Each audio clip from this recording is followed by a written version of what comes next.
All right, guys, the Oblivion Remaster, it's real. It's coming out, and it's coming out very, very soon, or so I'm to hear. I have some thoughts on that, and I'll get to that. But first, I just kind of wanted to talk about Oblivion in general. Oblivion is one of my favorite games ever. My first kind of memories with Oblivion or Elder Scrolls in general was actually a long time ago with Morrowind, and I only played that a tiny bit at a friend's house, and he was one of those kind of friends that he will give you the controller, but he doesn't allow you to do anything. Nothing, everything is off limits. Nothing is okay. Don't mess up his save. It auto saves. You can't steal. You can't kill anybody. Don't do anything. So basically, for me, that 5 minutes of gameplay in Morrowind was just a walking simulator, but I was already hooked on what it could have been. Fast forward a little bit, Oblivion comes out, and my parents' friend had a copy of it on PC, and my computer could run it, and I was like, whoa, and he let me borrow it, and I played it a lot. I mean, I was really, really, really into Oblivion. Oblivion was everything I ever wanted in a video game, because I was obsessed with kind of high fantasy, RPG, I didn't even fully understand the world of fantasy or RPGs yet, but I was already really, really interested in it and wanted a game like Oblivion, even though I didn't fully know how to describe it. I just wanted a game where I felt like I could do whatever I wanted to in this beautiful, mystical fantasy world with elves and orcs and all these things. That was my thing. So getting Oblivion and being able to play it on my computer, oh my god, that was next level. Nothing has really beat that for me. I haven't found a game where I feel like, oh yeah, this is perfect outside of mainly the Elder Scrolls series. That's what I'm interested in, right? So anyway, I spent tons of hours playing that on PC. For some reason, around the time that I got an Xbox 360, I picked up the Xbox 360 copy. And again, I spent days of my life playing Oblivion. I loved that game. Funny thing is, I don't think I did the main storyline quest all by myself. Maybe ever. I have a memory of beating the final boss. I know what happens, but I don't know how that happened. What the timeline is on that. But I did every side quest that was fun. I explored. I spent time just standing and looking at the environments and just hanging out in my bedroom with Oblivion on and just kind of thinking. I lived in that world, and Oblivion was one of my favorite games. I stepped into another universe when I played that game. That game is everything to me, and it's such a special and important game. So much so that I made sure to bring this, and it's very, very dear to me. I wasn't going to leave this at home, even if I didn't have my Xbox, which I did end up bringing. But all that said, all the care, all the love, all the interest that I have in this game, all the many hours that I've spent in Oblivion's worlds, the countless hours I've spent listening to the soundtrack, I mean, that has appeared on and off on my computer for a long time. I could go on. But all that to say, I actually haven't played Oblivion in probably about 10 or more years. Here's why. I loved that game, and because I spent so much time in it and did all the favorite things and did them many, many times, Oblivion started to feel kind of small to me. Going from one end to the other started to feel a little bit small, even though it didn't used to. And then on top of that, because I had done everything already that I was interested in doing, anything else just felt a little bit more about it, and I was a little bit less interested in certain things. And so I just thought, you know what, I love this game, I'm going to put it away, and one day I'll kind of forget a majority of the game because so much time will have passed, and when I play it again, it'll be new again. And also, for quite some time, I was really into Skyrim, which I do really like, but Oblivion is where it's at for me. And so I haven't played it in a long, long, long, long time. And so hearing news of the remaster, I think maybe a year or two ago, something like that, made me not want to play it even more, because I was like, well, I'm going to wait for that remaster, and it's going to kick in, and it's going to be so cool. Well, the remaster is here, and the screenshots are incredible. There's one that, other people, as well as myself, are a little bit nervous about, like this, like, really kind of brown looking, like, kind of lifeless plant environment. I'm going to say this. It's one screenshot. The other screenshots look absolutely beautiful. And maybe, like, someone else mentioned this, but maybe there's seasons.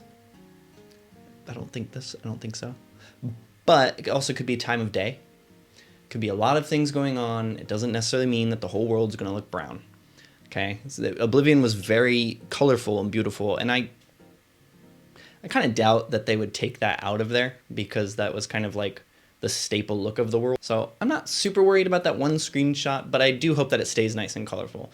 Now, if you look at this one of the Imperial City, I would argue this world is going to still look very beautiful. That's incredible.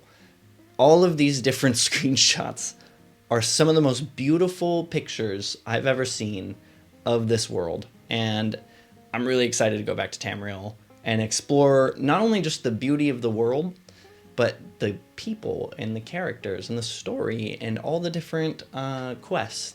Am I going to join the Dark Brotherhood?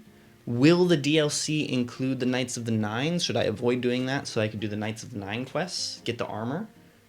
What do I want to do? What kind of character do I want to go through? But I'm also really, really excited, not only just for that, but for the Shivering Isles quest, because that was peak. I played that quest at the perfect time in my youth, to play the Shivering Isles and to experience this giant world that was like that and had these different, like, sides of it. And I remember, like, the main villain, whose name I had forgotten, but I can see his face. I remember he had, like, two sides of him, and he was, like, struggling with things, and, like, I thought that was really cool, and I was really interested in the game and seeing that, and that was the perfect time to play that for me. That was the coolest quest ever. One of my favorite memories is, actually, I don't know if I got it in there. I can't remember where you find this sword. I had the Dawnfang, Duskfang sword, which is what I think it was called, and that thing was so cool, because in Oblivion, you have to, like, charge, I think the same was maybe for Skyrim, I can't remember, but you have to charge your magical items, your enchanted items, you have to recharge them, and you have to get these little things to do so, and if you don't have them, then the fire attack on your sword would no longer work. And so you had to make sure that you kept charge up, and then you had to make sure that you kept finding more of them, or at least enchanting or making your own. The coolest thing about the Dawnfang, Duskfang sword is, like, every time it changed to nighttime, it would turn into Duskfang, and then you would basically get full new charge. So it was like a sword that just kept recharging itself. That was my favorite thing, because I was not super excited about enchanted weapons, because I kept having to charge them, and I, like, some reason didn't get that many of the little things that you needed. I don't know, but that sword was so cool. And so I did the whole quest line of Shivering Isles, I believe, with that sword, and it just felt like such a companion to me. It's like it never left my hand when I got that, and I was, like, dressed up in, like, the cool, like, Shivering Isles look, and I had that sword, and that was just peak, like, me on my Xbox 360 playing, Elder Scrolls Oblivion, but playing, like, an RPG like that. Basically until Skyrim came out, and I got really into Skyrim on my PS3, and then later I played it a bit on my Xbox and stuff, but Oblivion was the one that I delved into a crazy amount. So I'm so excited to see these screenshots and to see how beautiful this looks. There are some things that I'm kind of, like, wondering about. I'm kind of wondering about, like, two main things, maybe a couple main things. Are they going to keep, like, the funny voice lines? Because I hope that they do, but I'm pretty sure that the studio will see that as, like, this is kind of janky.